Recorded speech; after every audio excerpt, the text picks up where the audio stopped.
dia, pessoal. Mais um dia, mais um vlog. Acabei de terminar meu café, como sempre às 8 tô indo lá pro escritório, vou levar vocês. Queria contar pra vocês que durante a semana a gente teve algumas reuniões de orçamento. O Instagram teve um alcance interessante essa última semana, esses últimos dias, na verdade, pra gente. E daí pintou alguns contatos. Tem algumas curiosidades assim a falar sobre. Bom, pessoal, desde o começo do escritório a gente capta cliente assim. Então a gente produz conteúdo pro Instagram, a gente mostra nosso trabalho por lá. O pessoal se identifica e entra em contato para trabalhar com a gente, fazer um orçamento. E acho que uma coisa muito legal, assim, interessante se trabalhar com o Instagram e captar clientes dessa forma é que a maioria deles já chegam muito alinhados, assim, com os nossos ideais, com a nossa maneira de trabalho. Então, durante a reunião a gente pode perceber isso, que as ideias são muito convergentes. Os escritórios que captam clientes de maneira mais tradicional, por contatos pessoais, indicação, eles acabam tendo uma relação um pouco mais difícil assim, de produção, de trabalho, de fazer uma arquitetura propositiva, porque o cliente muitas vezes ele está só interessado no serviço de arquitetura, não necessariamente interessado na sua visão de arquitetura, né? A gente começou a captar cliente lá atrás pelo Instagram por a única alternativa que a gente tinha, simplesmente. A gente se viu sem clientes, mas também a gente não imaginava exatamente esse benefício de captar cliente assim. Então é isso que eu queria contar.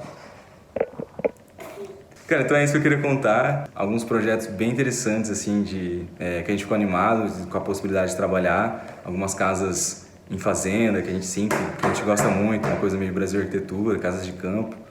Vamos ver se dá certo. Acho que se rolar vai ser bem bacana.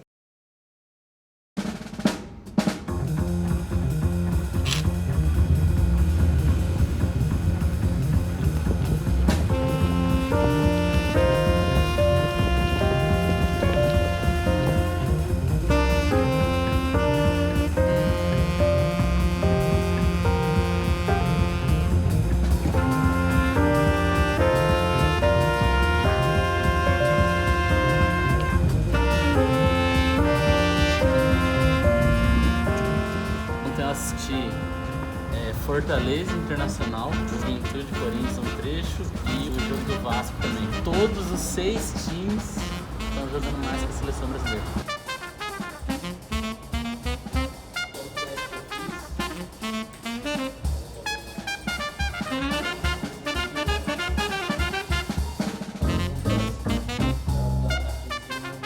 Hoje eu estou trabalhando aqui em renderização. O que é isso? Fazer com que o nosso modelo 3D, que não tem um aspecto realista, que ele ganhe uma característica fotorrealista. Então, ó, aqui na tela tem um modelo 3D, ainda sem renderizar. Esse aqui é o nosso renderizador em tempo real, aqui, né? O programa que a gente utiliza. E a ideia é simular bem como que o projeto vai se comportar na realidade. Então, a partir dessas imagens, o cliente ele consegue ter uma noção bem precisa de como vão ser os materiais da casa dele, como que a iluminação vai se comportar.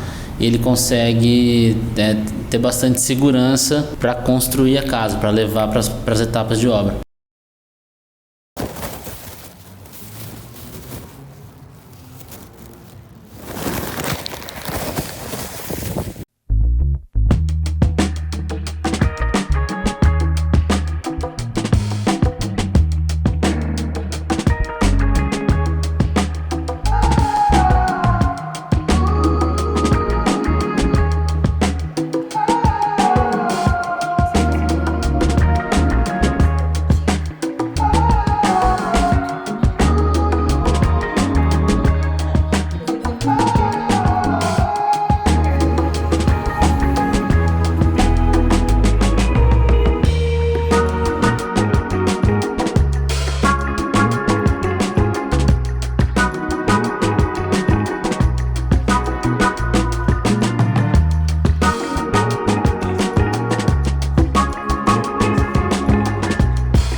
Essa semana ali no Instagram eu fiz um vídeo falando sobre Mid-Center. Hoje é sexta-feira, decidi parar o vlog ontem, porque, sei lá, não estava muito afim de fazer.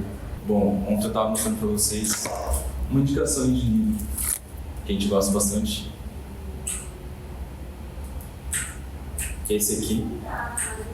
Lá no Instagram, essa semana eu postei sobre Mid-Century, que é um estilo de arquitetura que a gente gosta bastante. Basicamente se refere à arquitetura que aconteceu na década de 50 lá nos Estados Unidos, na Califórnia mais especificamente.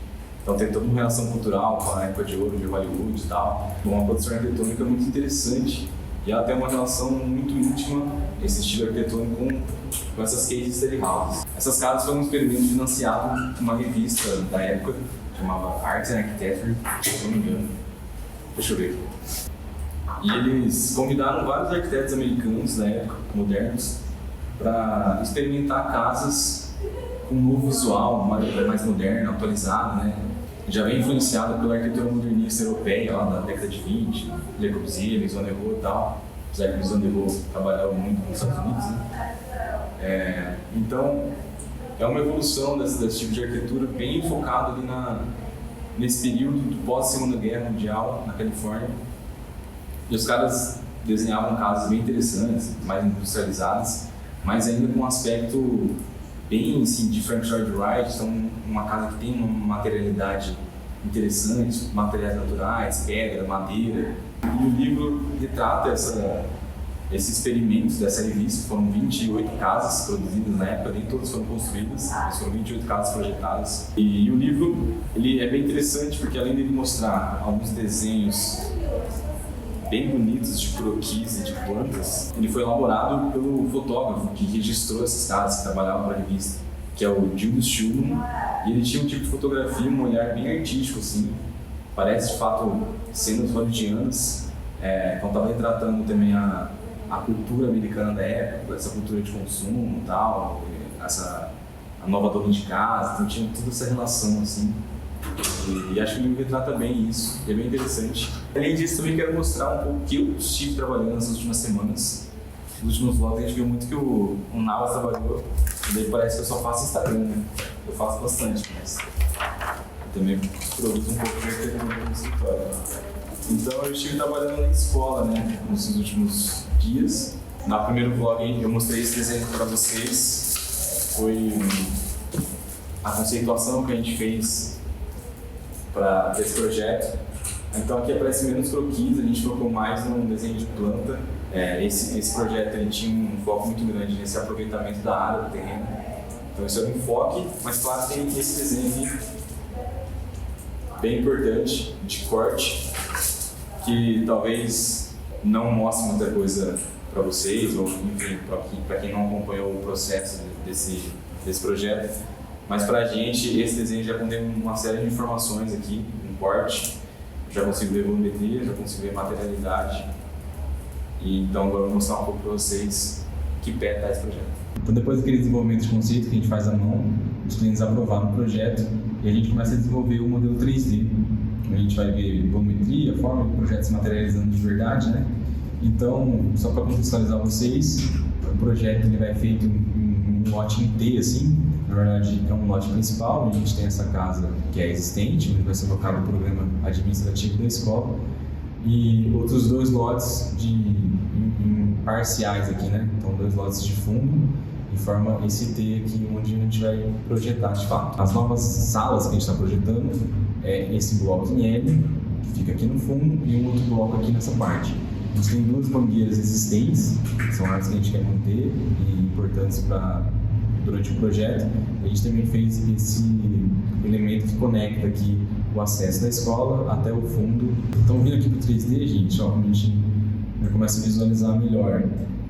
Esse projeto a gente conseguiu evoluir ele rápido. Eu acho que ali no croquis as coisas já apareceram bem prontas assim, para a gente.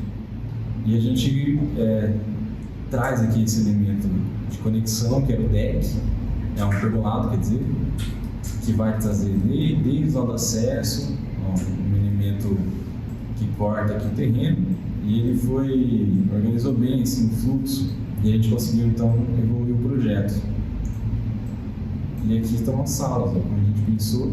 Então aquele corte que vocês viram, ele tem uma ressonância aqui na volumetria bastante importante, porque a gente tem um visual mais de bloco fechado aqui na frente, com esse telhado mais aparente.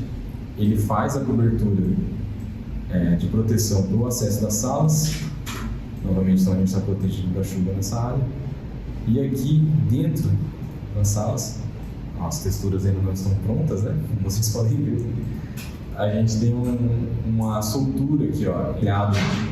Ele se desprende de uma laje técnica que a gente fez numa cota um pouco abaixo, e aqui vai aparecer uma janela para a gente iluminar e ventilar essas salas. Então, espacialidade, volumetria, solução de ventilação, solução de iluminação, tudo é feito a partir de uma mesma ideia, né? Então, a gente condensa várias soluções, várias ideias num desenho de telhado, por exemplo, como esse. E aqui a gente começa a desenvolver, então começa a testar aqui algumas cores de piso, essa ideia de um piso colorido que vai unir todas as salas. Aqui a gente mantém o piso existente, então também elaborar o projeto em relação a custos, materiais que já são pré-existentes, como é que o projeto consegue incorporar esses elementos também, para a gente não ter um desperdício muito grande. Então aqui a gente começa a evoluir ele de forma volumétrica, e vocês podem ver que apesar de já ter uma modelagem bem compatível com a existente, também a gente não se prende muito detalhes, né? A gente vai evoluindo e adicionando os detalhes conforme a gente passa mais tempo elaborando o projeto. Dessa forma a gente consegue ir validando as ideias e ao mesmo tempo refinando.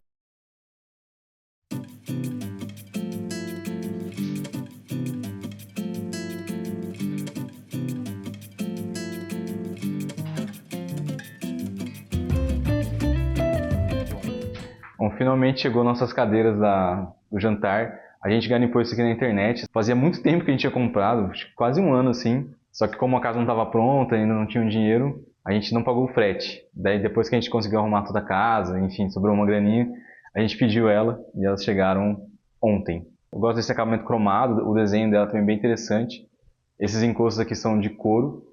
E acho que ela tem uma carinha meio vintage assim. Era uma vontade de garimpar essa peça aqui para a cozinha. A gente tem essa mesa que a gente comprou, que tem um design mais moderno, e essa aqui tem uma coisa mais mid-century, assim. Então vai ser uma mistura bacana.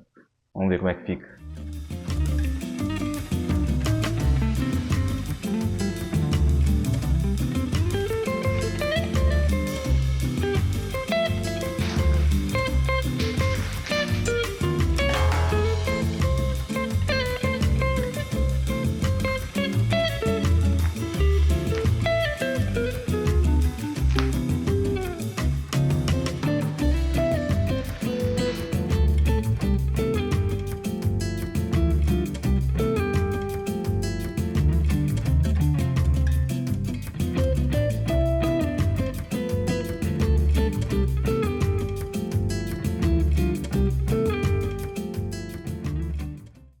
E aí, pessoal, o que vocês acharam? Eu e a Andressa, a gente gostou muito.